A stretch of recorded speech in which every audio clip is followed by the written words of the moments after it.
Karena itu Pak Jokowi, saya ingatkan Pak Jokowi, Anda bersikap gentle seperti Pak Luhut. Tidak perlu di belakang meja Anda menekan-nekan agar klien kami ditahan. Tapi hari ini Saudara Joko Widodo telah mengumumkan bahwa yang berbeda dengannya dianggap musuh, bahwa yang berbeda dengannya itu harus dikriminalisasi, dipersekusi, bahkan hari ini direpresi dengan status tahanan. Justru Saudara Joko Widodo hari ini adalah orang yang akan dinobatkan sebagai Ketua Dewan Pembina dan sebentar lagi akan dikenakan atau mengenakan jaket PSI. Kami tegaskan ulang kepada aparat penegak hukum, khususnya institusi kepolisian, bahwa dalam proses tahap 2 tidak ada satupun pasal di dalam KUHP, baik yang lama maupun yang baru, yang mewajibkan dalam tahap 2 itu ada tindakan penahanan. Sekali lagi, tindakan penahanan hanya bisa dilakukan jika ada unsur subjektif maupun objektif dari penyidik, yakni berupa adanya alasan kekhawatiran melarikan diri, kekhawatiran menghilangkan barang bukti, atau kekhawatiran melakukan tindak pidana lagi. Dan urusan-urusan yang subjektif ini telah dikonfirmasi oleh penyidik tidak ada. Dengan dibuktikan apa? Sejak awal, status tersangka baik Roy Suryo maupun Fauzia Tiasuma itu tidak pernah ditahan. Itu mengkonfirmasi bahwa memang tidak ada kekhawatiran atas keduanya untuk melarikan diri, menghilangkan barang bukti atau melakukan tindak pidana yang dituduhkan. Yang kedua, karena memang tidak ada status penahanan, maka dalam tahap 2 itu bukan dalam proses untuk memindahkan status tahanan dari Polda menuju ke Kejaksaan. Karena itu tadi kami sempat protes, dan Pak Komjen Pol Purnawiran Ogroseno telah menjelaskan aturan KUHP terkait konteks pelimpahan yang tidak ada kewenangan untuk melakukan penahanan, sehingga berita acara pengalihan penahanan dari Polda menuju ke Kejaksaan tadi tidak ditandatangani, ditolak, dan memang tidak relevan. Karena itu kami tadi sempat terjadi perdebatan tentang hal itu, dan kami tegaskan klien kami hari ini tidak dalam status ditahan. Status tersangka iya, tetapi dalam konteks untuk pelimpahan P21 yang di dalam KUHP tidak ada satupun norma yang mengatur kewajiban atau bahkan kewenangan bagi seorang penyidik untuk melakukan penahanan. Yang ketiga, bahkan ini yang paling krusial, hak ya asasi manusia dari seseorang untuk merdeka dalam konteks menjalani perkara. Memang klien kami tidak merdeka karena berstatus tersangka, tetapi dalam menjalani perkara itu punya kemerdekaan tentang pilihan apa yang dia kenakan tentang pakaiannya. Dan tadi sempat ada upaya paksa dari penyidik Polda Metro Jaya untuk mengenakan rompi tahanan. Jadi ini adalah sesuatu yang melanggar. Karena apa? Tidak ada satupun undang-undang, ya KUHP ataupun KUHP yang wajibkan dalam proses pelimpahan menggunakan rompi tahanan. Dan sekarang KPK, Komisi Pemberantasan Korupsi, setelah adanya KUHP yang baru pun sekarang tidak pernah memamerkan tersangka, bahkan tersangka korupsi ya, dengan baju tahanan. Kenapa? Karena ini sangat saja melanggar asas presumption of innocence, asas praduga tidak bersalah. Klien kami hari ini hanya terduga, dan belum ada satu putusan pengadilan yang berkekuatan hukum tetap. Dan bahkan jangankan yang berkekuatan hukum tetap, pengadilan tingkat pertama pun belum ada. Jadi tidak ada status penjahat terhadap klien kami. Yang ada status penjahat itu adalah Sylvester Matutina. Karena Sylvester Matutina yang sudah inkrah, yang semestinya oleh Kejaksaan Negeri Jakarta Selatan ini dieksekusi, itulah yang harusnya dilakukan upaya paksa. Dan tadi sempat terjadi perdebatan karena polisi menganggap bahwa mengenakan rompi tahanan itu adalah bagian dari SOP kepolisian. Saya tegaskan, tidak boleh ada SOP yang melanggar undang-undang. Kalau tetap ya mereka ingin mentaati SOP, ya berarti itu adalah SOP dalam pengertian yang lain. Yakni apa? Solo oligarki parcok. Yes. Itu yang kemudian saya kutip dari Pak Ogroseno, kalau begitu memaksakan diri dengan melakukan penyematan rompi tahanan yang pada dasar KUHP-nya tidak ada dasarnya, berarti ini adalah kehendak dari Solo oligarki dan parcok. Dan saya sedih sekali, sangat sedih dan prihatin kalau aparat penegak hukum kita sekelas Polda Metro Jaya justru tunduk pada Solo oligarki dan parcok. Karena itu kami berkeyakinan institusi kejaksaan tidaklah seperti institusi kepolisian. Di tengah dahaga masyarakat akan keadilan di Republik ini, di tengah maraknya kezaliman, represi, dan kriminalisasi yang terjadi kepada anak bangsa, kami berharap pihak kejaksaan tidak mengambil langkah seperti yang dilakukan oleh institusi kepolisian. Apa itu?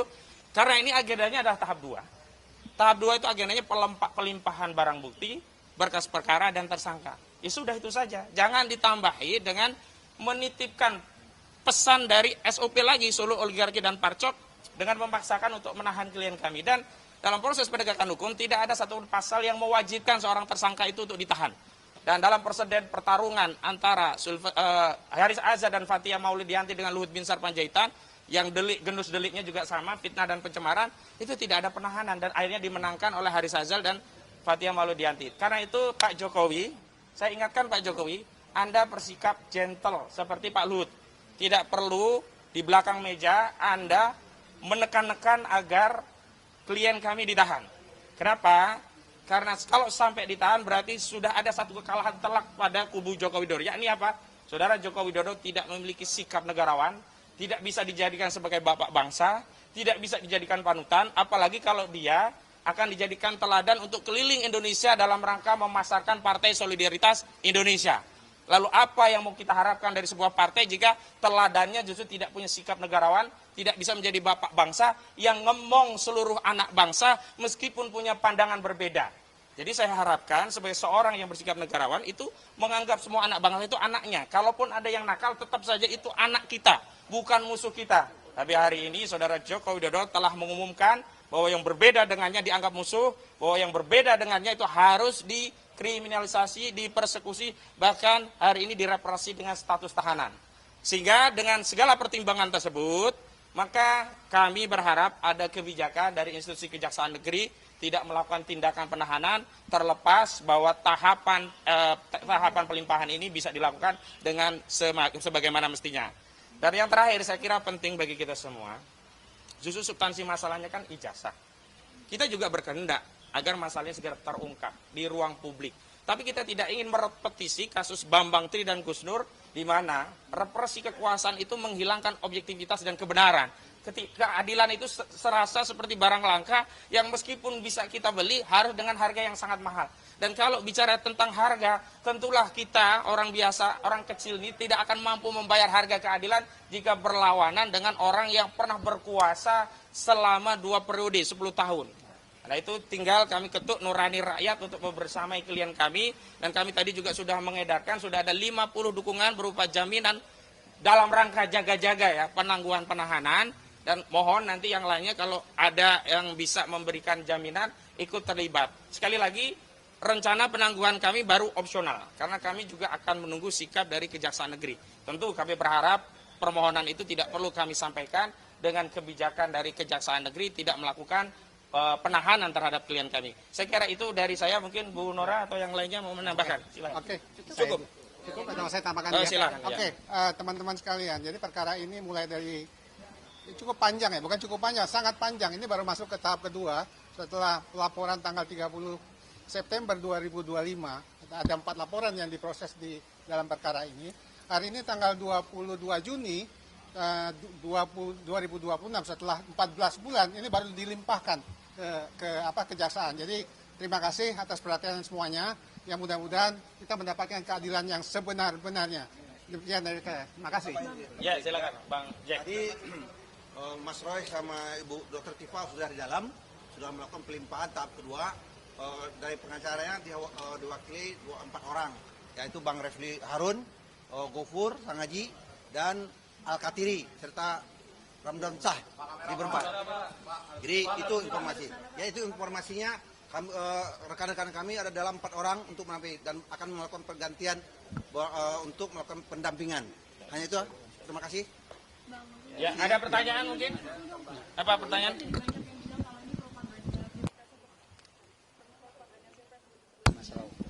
Untuk? Oh, kalau dari kami tidak ada yang berafiliasi dengan partai politik dan bahkan klien kami tidak ada yang bersatu sebagai anggota partai politik atau setidaknya nyalek dari partai politik atau setidaknya mereka hari ini menjadi kader partai politik. Justru Saudara Joko Widodo hari ini adalah orang yang akan dinobatkan sebagai Ketua Dewan Pembina dan sebentar lagi akan dikenakan atau mengenakan jaket PSI. Jadi kalau ada yang menuduh kami propaganda politik, justru kami berbalik. Motif politik apa dari kami? Justru kalau ini politiknya dari Joko Widodo ingin tetap agar namanya menjadi pusat perhatian media sampai 2009 untuk dikaitkan dengan elektabilitas PSI, mungkin saja itu terjadi, tetapi tidak pada kubu kami yang selama ini memang fokus untuk membela rakyat, untuk mengungkap masalah ijazah palsu ini, sehingga tidak ada lagi legacy yang hitam kelam yang kita wariskan kepada anak bangsa generasi selanjutnya, sehingga kita sebagai orang tua nanti bisa memberi jawaban kepada anak cucu kita apa yang terjadi pada peristiwa kita dan perjuangan apa yang sudah kita lakukan untuk membersihkan legacy berbangsa kita. Kang Udin, tadi di Polda Metro sempat ditanyakan mengenai apakah penahanannya ini ada dugaan intervensi, tapi dari pihak Polda Metro menyebut kalau ada percobaan yang menghalang-halangi sehingga keputusannya untuk melakukan penahanan terhadap Roy Suryo dan Dr. Tifal. Gimana tanggapannya? Sekali lagi justru intervensi itu terbukti dengan adanya tuntutan untuk menangkap dan menahan klien kami dengan ancaman penghasutan, ancaman perlawanan kepada penguasa umum yang harusnya ditindak secara hukum. Yakni apa?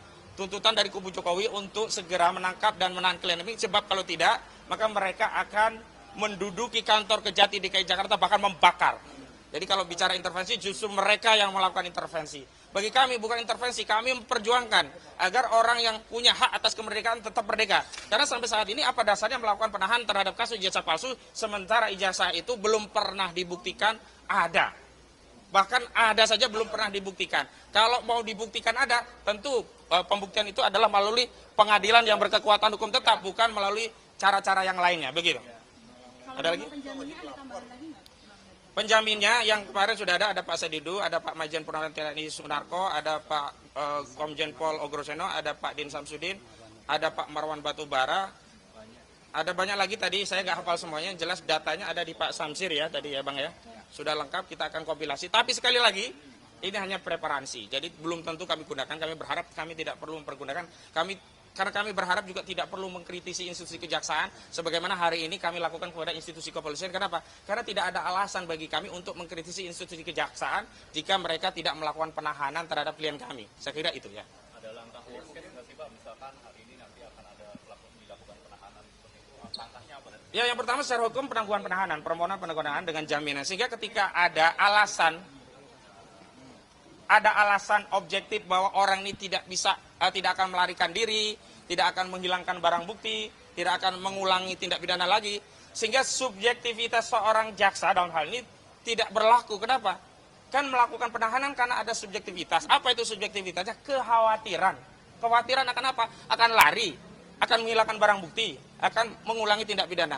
Lari kemana? Sudah dicekal. Barang bukti apa? Sudah disita. Mengulangi pidana apa? Wong kejahatannya belum ada bukti. Kalau orang menyampaikan pendapat, apakah kemudian pendapat itu dianggap kejahatan? Nggak ada.